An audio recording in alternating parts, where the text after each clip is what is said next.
labor performed by these officers was immense. Some of them faded from exhaustion, induced by overexertion, and others became ill from the same cause. William Moore is here on July 3, and that bombardment breaks out. He gets on a horse down on the south side of Cemetery Hill. Right where we're standing is where those troops are being wounded. It was a mortified limb. It had gangrene. I mean, it was a number. Unfortunately, 13 surgeons are wounded here. Yeah. That's on the Union side only. That's pretty significant. Hey everybody, Dana Schoaf, Director of Interpretation for the National Museum of Civil War Medicine in Frederick, Maryland. And of course, I'm here with my good friend, Wayne Motts, President Emeritus and Historian at the Gettysburg Foundation. And this is our first Gettysburg Medical Moments broadcast. And of course, Wayne, it's raining. it's got to rain. It's raining. So what can we do? What can we do? And someone is over there cutting grass, so we hope that noise doesn't interfere too much. Right. And of course, the whole battlefield is a solemn place, but we are in perhaps the most solemn place here at Gettysburg, the National Cemetery. And Wayne, do you want to orient us a little bit? These are, I think, World War II graves behind us here. Correct. So in front of where the viewers are, over my shoulder, behind where Dana and I are standing, would be into the town of Gettysburg. So we're up on what's called West Cemetery Hill, which is now the establishment of the National Cemetery. And I think what few people know is that this was a military position during the time of the battle. Right. It's one of the reasons why it was chosen as a National Cemetery spot when David Wills looked to purchase this land in the name of the governors to make a national cemetery out of it. But during the battle, July 2nd and July 3rd, Union troops will be all over this hill, this position. And the monument that's right here, of course, is the left flank of the 61st Ohio Volunteer Infantry Regiment. And their principal memorial is out on the first day's battle. This was all open, all open during the time of the battle. And you can see the Dobbin House is kind of through those trees. Exactly. To give you a frame of reference. And then, Chris, if you want to spin around, you'll see the magnificent central monument here. The Soldiers National Monument. Soldiers National Monument. To kind of give you a sense of where we are, we're on the lower path, I believe it's called. Right. But as he mentioned, the main monument's out. The 11th Corps, they were in the 11th Corps. It's out north of town on Howard Avenue. So they were engaged there. They fell back to this position. And I think it's interesting here in the cemetery, they don't have a regimental monument, but they have these two flank markers. That's right. Where they were located. That's right. And they were in this position. They do shift off of here. My understanding is they go to Culp's Hill very briefly the evening of July 2 to 3, but then they're back here on July 3. They're in this position when Pickett's charge pre-artillery bombardment opens up, and the overshot that you've all heard about, a lot of that comes in here, correct? Yeah, that's exactly right. So these soldiers are exposed to that crossfire. Also, because you're at Cemetery Hill where the Union line is angled, where it's actually the curve of the fishhook, that means you're under artillery from Ewell and Hill's Corps. Let's remember, so you're getting, in some cases, getting caught in a crossfire that's up here. So this place is a deadly place, and few people that walk in this cemetery think about that for the time of the battle. And of course, you can understand why, because you see the graves and it's, you're overwhelmed by that and the cost of it. But there are Union artillery positions marked out within here in the cemetery. Right. So the surgeon that is mortally wounded is named William S. Moore. Right. Tell us a little bit about him. So why was he here? What was he doing? Yeah, so what we know about Moore is that Moore was from southwest Ohio, Claremont County, Ohio. He's from a little town called Felicity, Ohio, believe it or not. And this is near where Ulysses Simpson Grant is a native of. So it's south and east of Cincinnati in the southwest corner of Ohio. And in the 1860 census, he's listed as being a doctor there. Now, he was born December 13, 1829. That makes him 33 years old when he's here at the Battle of Gettysburg. Fairly young man. Fairly young man. And he accepts a position as the assistant surgeon of the 61st Ohio Volunteer Infantry Regiment, as you mentioned, Dana. And we might want to tell the viewers, maybe you could tell us, these regiments usually had two surgeons. If they're fully outfitted, they'd have two surgeons, a full surgeon, and the 61st surgeon was named Enoch Pierce, and he would have had a rank, full surgeons had the rank of major. Assistant surgeons were lieutenants or captains, and they assisted the main surgeon.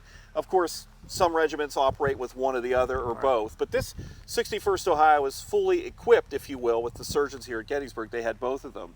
And Pierce, I think you said, is further to the rear when Right. Normally, the assistant surgeons, of course, are out with the troops at a triage station, like an aid station, right behind where the line is. That would be behind where the viewers are, on the back side or south side, if you will, of Cemetery Hill. And the troops are up here coming off that line, and then they're sent to the hospital, Division Corps Hospital, which is the 11th Union Army Corps Hospital, which is the George Spangler Farm. The George Spangler Farm. Right. So William Moore is here on July 3, and that bombardment breaks out. And what's he trying to do? So he's riding around. We know that he's behind the line on the backside, taking soldiers that are here, actually, and treating and dressing them.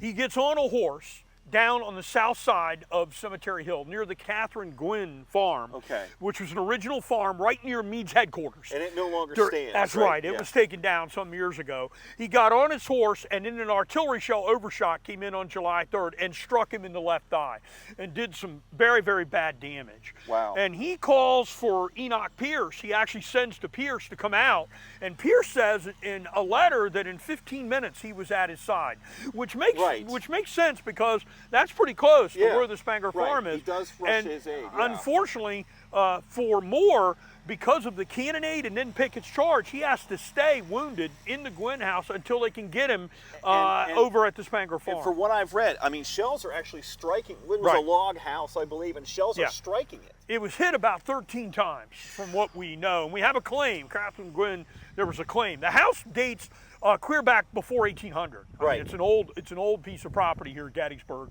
But right where we're standing is where those troops are being wounded, and then they're being taken behind where the viewers are looking at us on the south side of the hill, and that's where the aid station, so to speak, for the 61st Ohio is, where Moore is. And I think Pierce writes that he was with Moore in the house, as you said. That's exactly and the shell fire, as he put it, dispirited Moore. He could see his spirits sort of sink. Now, if it's a shell fire, he's just severely wounded, but it certainly didn't help him to be pinned in there when this is going on. That's right. So he's there until about, I think, 4 o'clock. Right. Which makes sense because that's after Pickett. That's right when Pickett's charge concludes. Yeah. And then they move him to the Spangler Farm, which is going to be our next location here. Right. That's Before we go there, if you don't mind, I just wanted to read a little bit of Jonathan Letterman's Gettysburg report. Now, Letterman is the medical director of the Army of the Potomac, and he's the one that sort of revolutionizes battlefield care with the triage stations that you mentioned. And actually, there's a monument to a triage station in 32nd Massachusetts at Gettysburg. And so there's a triage station, and then they established field hospitals, and we're going to go to one of those. And once they're fully well enough recuperated, they're going to go to general hospitals that are places like Philadelphia or Baltimore.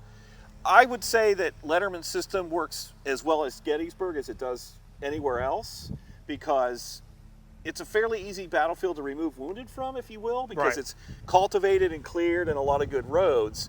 So Letterman will praise his men and say, notwithstanding the great number of wounded, which amounted to 14,193, might have been more, who knows. But he said we had all those men that were within our lines off the battlefield by the morning of July 4th. And that would be Union. Of course, that's a Union total. He's got the Union guys off the field in areas that are under Union control, and he's pretty proud of that. But he mentions more in his report in the first paragraph, and I'll read this before we go. Over 650 medical officers are reported as present for duty at this battle. These officers were engaged assiduously day and night with little rest until the 6th. And in the 2nd Corps, they worked until July 7th in attendance upon the wounded. The labor performed by these officers was immense. Some of them fainted from exhaustion, induced by overexertion, and others became ill from the same cause. The skill and devotion shown by the medical officers of this army were worthy of all commendation. They could not be surpassed. Their conduct as officers and as professional men was admirable. 13 of them were wounded, one of whom, Assistant Surgeon W.S. Moore, 61st Ohio Volunteers, 11th Corps, died on July 6th from the effects of his wounds received on the 3rd. The idea, very prevalent, that medical officers are not exposed to fire is thus shown to be wholly erroneous. Yeah. Or erroneous, I'm sorry. But that's a pretty, he mentions him in his report. Right. And that's Letterman saying, 13 surgeons are wounded here. Yeah. That's on the Union side only. That's pretty significant.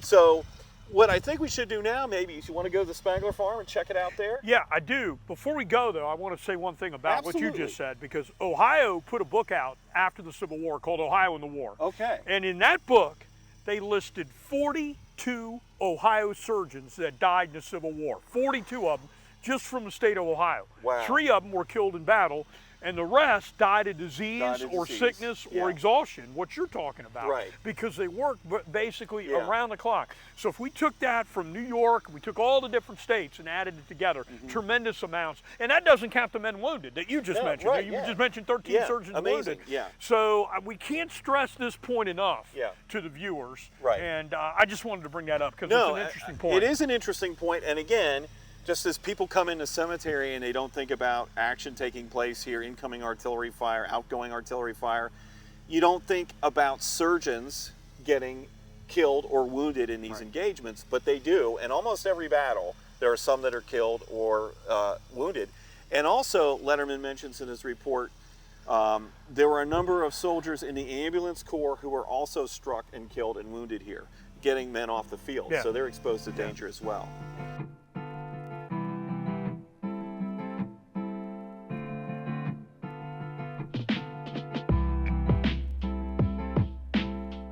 Left the National Cemetery, and now we are at the George Spangler Farm site, which is a Gettysburg Foundation property. Right. And it's been wonderfully restored by the foundation, and this was primarily an 11th Corps hospital, correct? Right, that's right. 11th Corps of the Army of the Potomac. Chris can kind of pan, you can see a hospital flag that's out here, and the open field to our right where a lot of wounded men were kept in hospital tents. Before we get into wrapping up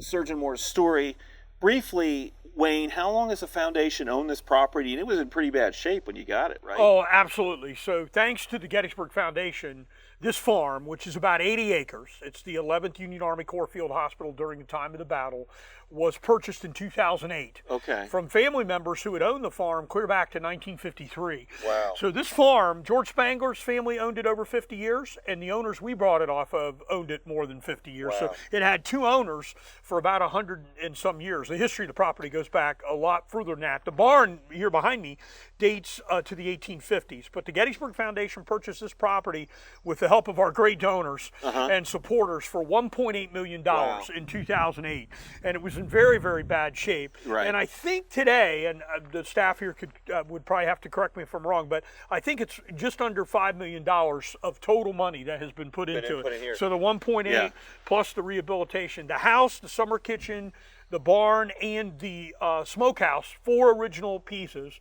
And it is open on weekends in the season. So you can go to the Gettysburg Foundation website, look for when it's open on the weekends, and we house our leadership group out here for the Gettysburg Foundation as well. They have their offices here, but it's a wonderfully preserved 1,900 soldiers here wounded for 6 weeks. So and a couple days. It's not just 11th Corps. I mean, About other 6 units weeks. end up here, right? Other from other corps, just because of what happens, of course, people drift in. Right. And of course, we know Lewis Armistead, the Confederate general, mortally wounded at Pickett's Charge, as we mentioned, died in the summer kitchen over here. Yeah. And as you can see from the footage, the house is in really excellent condition. The interior of the barn, which was used as a storage, for wounded men, and most of the surgery, you said, was out here under this forebay, correct? Right, and that's because of the light. That's because they have light. So keep in mind, you get it. You obviously,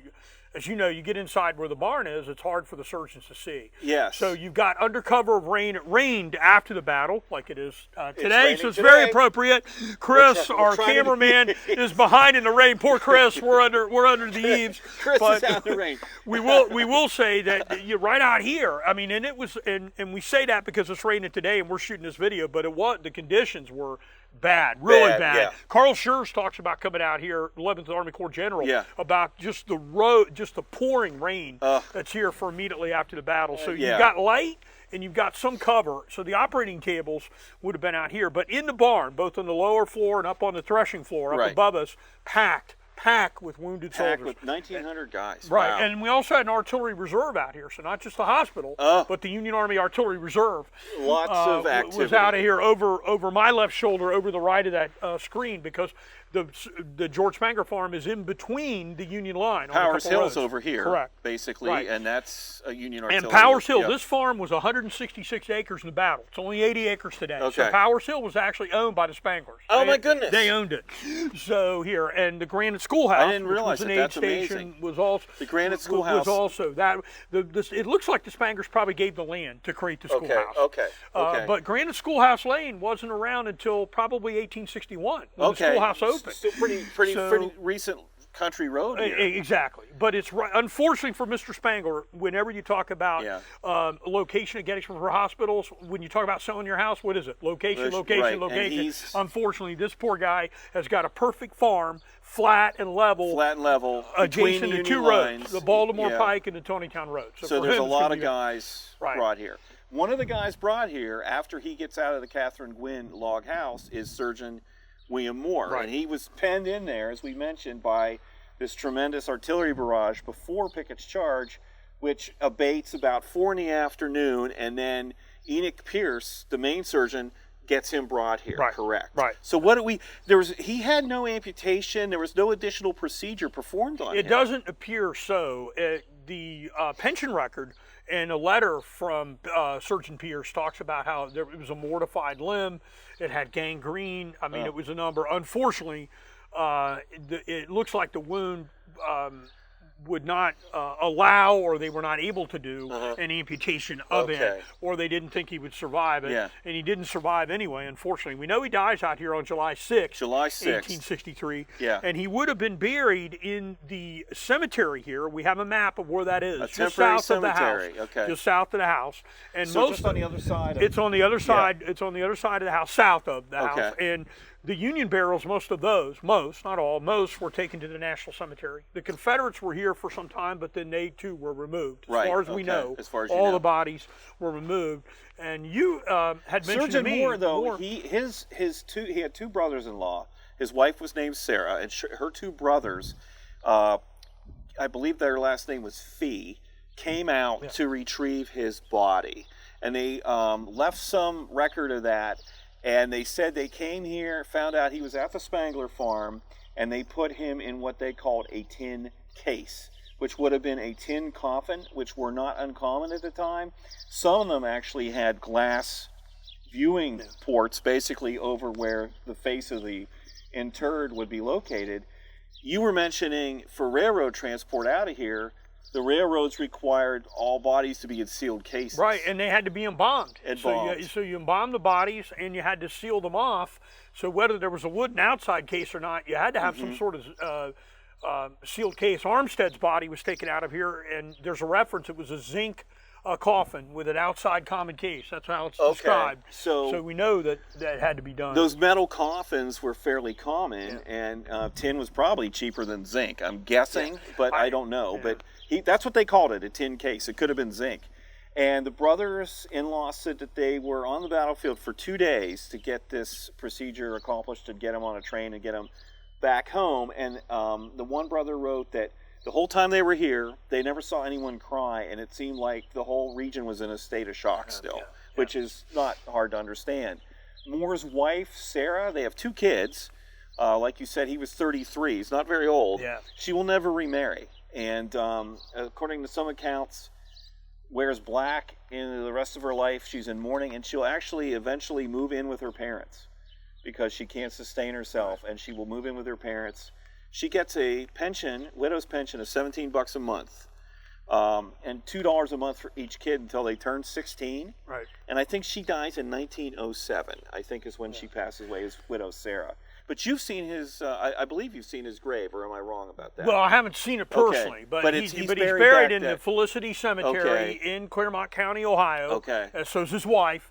It's a small country cemetery, so the body was taken out there and buried there. You know, who could expect that he would be in this Titanic engagement, this one little small human interest story of what happened to this doctor trying to provide care for his troops, and it impacts his family the rest of their lives. You know, she doesn't remarry. Right. And sort of like Gettysburg is the pebble dropped in the puddle, and then the ripples go out into American society for years and years and years after it, just like any Civil War engagement. Really compelling stuff.